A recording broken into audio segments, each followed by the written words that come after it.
The Borno State Emergency Management Agency, SEMA, on Wednesday confirmed that 6 persons were killed on Tuesday evening when Boko Haram struck at Moloi village in the outskirts of Maiduguri. Usman Kachalla, the agency's head of rescue operation, who confirmed the incident to newsmen in Maiduguri, stated that 15 other persons sustained injuries from the attack. He said the deceased included 4 females and 2 males. The women were burned to death inside their homes as a result of the fire set to the houses by the insurgents. He said that the insurgents set ablaze and destroyed residential homes, market stalls, and carted away food items in the area. Kachalla said the attack had displaced hundreds of persons in the area, but gave assurance that the agency would conduct emergency assessment to support the victims.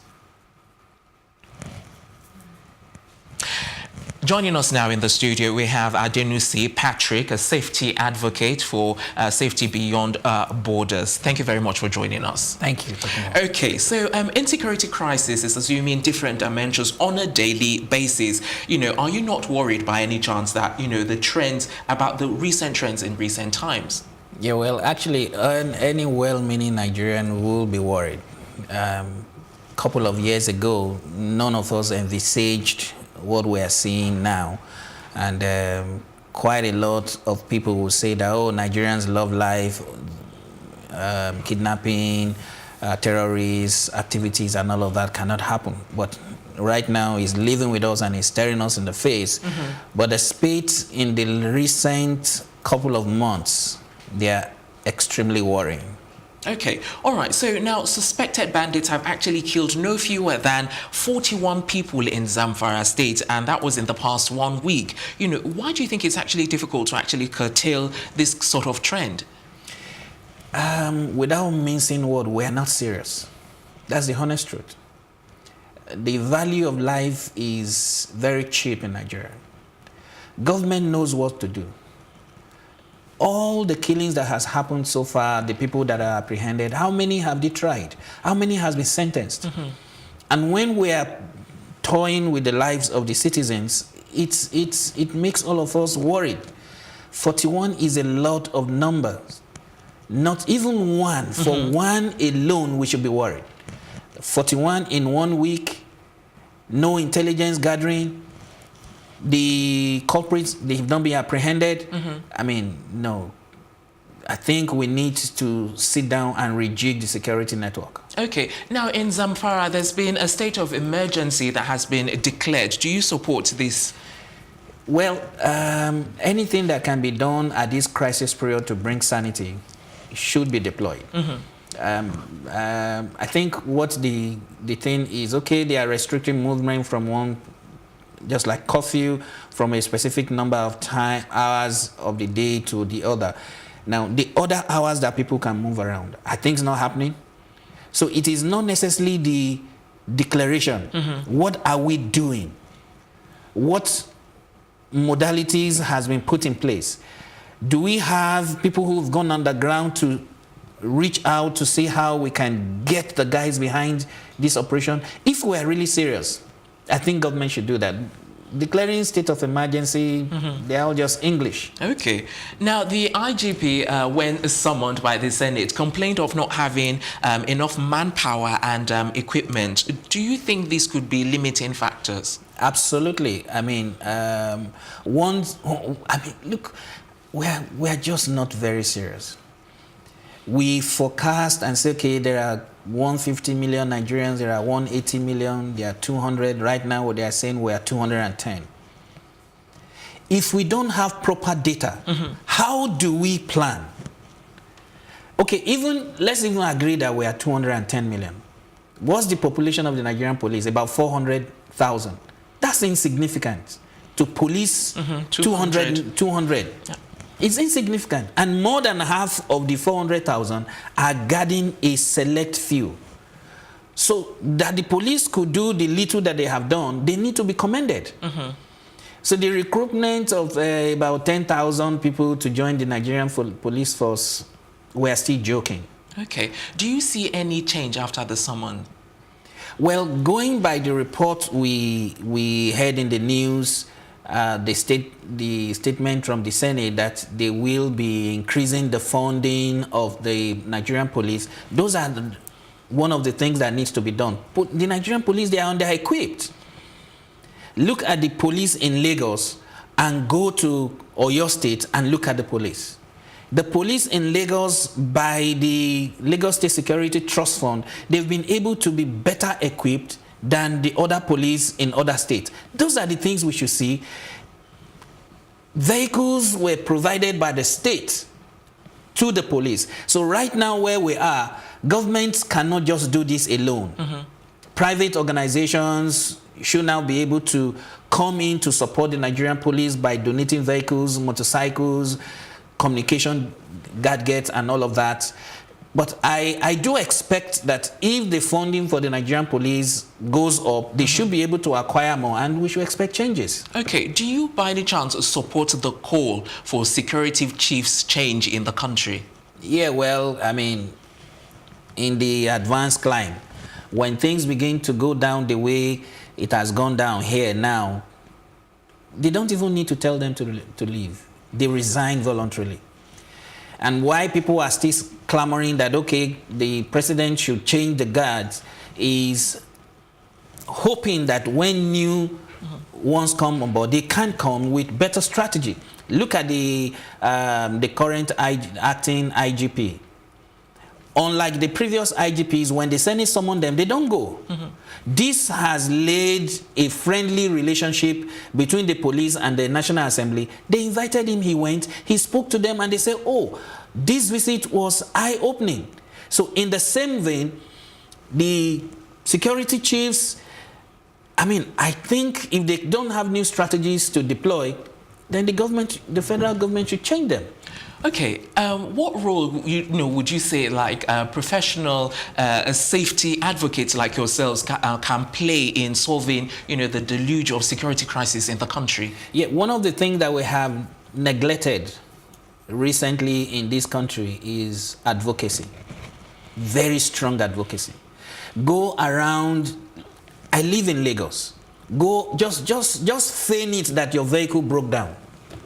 Drive along the road, get somewhere and stop, and pretend as if the vehicle broke down. You will see an army of youth, unemployed, that will troop out in an attempt to supporting you, but they are going to extort from you. And so we need a very strong advocacy to begin to reach out to support the government effort. For example, you see some of these guys that goes around that calls themselves Omaonile and all of that. In the neighborhood where I live, I see them and I engage them. I go talk to them. Hey guys, you know what? Look at your age now. You're sitting here waiting for one truck to come and you want to collect 200 naira from him. What do you think you are going to get at the end of the day, and how far will that take you? In 10 years' time, all the houses in this area will be fully built. So what do you do then? And so, yes, there are quite a lot that, I mean, Nigeria has a lot of human resources. Government has really not tapped into it. We have a lot of retired generals and all of that. The fact that they are out of service has not said that they cannot be used or consulted. So there are quite a lot that advocacy can do in this country. And I believe that we shouldn't just sit back and watch things continue to deteriorate until it consumes all of us. We need to get engaged and dirty our hands to make sure that the country becomes a better place. Okay, so does the present insecurity crisis, does that justify the call for the state police? Yes. Okay, and you say that why? Yes. You see, most state governors are referred to as the chief security officer of the state. But that's grammar. In real sense, he cannot give any instruction to the commissioner of police in his state. That has to get order or an approval from above before he can do anything. You see, if we have state police, let me zero down to Lagos again where I live. At the national level, we don't have a national emergency number that anyone who is distressed can call. But today in Lagos, if there is an emergency, whether security, fire, or any other related incident that is a threat to life, you can call 767 or 112. Ideally, it should even be one number. It shouldn't be two.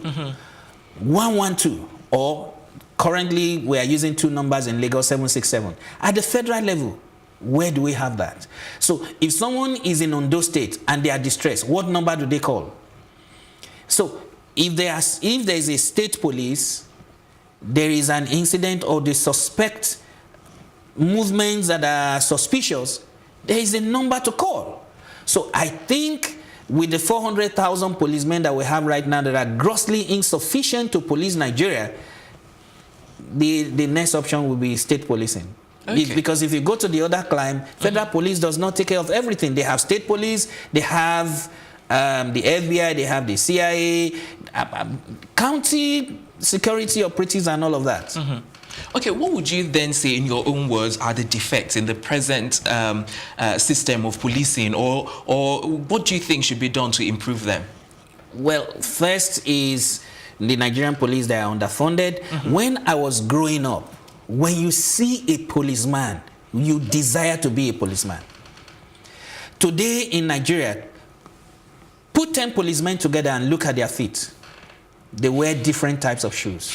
Their clothes, look at a policeman outside Nigeria, the way they are kitted. The morale of the Nigerian policeman is seriously battered. They've seen some of their personnel or colleagues falling during active service, and their families are not catered for. You want to travel out of this country, or you get to a bus station, before we all join the buses, they recognize them. It's okay, is there any policeman here or military personnel? They go on board first. Now, these are some of the uniform that they are even given, the black one that absorbs heat during the day, those guys are just roasting in an environment where the temperature is crazy in itself. So their welfare is very poor. The work environment, go to the police station. They sit on bench. That is not acceptable. We need to give them some measure of comfort. Operational vehicles, maybe one station has just one vehicle and it's covering the whole area, about 2 kilometers or 3 kilometers radius. What would they do with one vehicle? Right of way, even right to come into this station right now on this legally around the junction at Ajose Adeogun, you need to see how motorists just drove and blocked the road. Nobody could move. It's unacceptable. We hear sirens. Because we are used to hearing siren, you don't even give right of way anymore.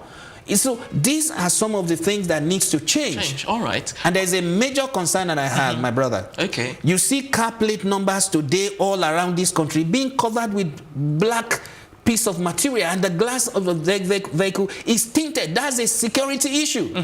Okay, all right then, thank you very much. We're going to leave it there because of time. We've been hearing and listening to Adenusi Patrick, safety advocate, who is from the Safety Beyond Borders organization. It's time for...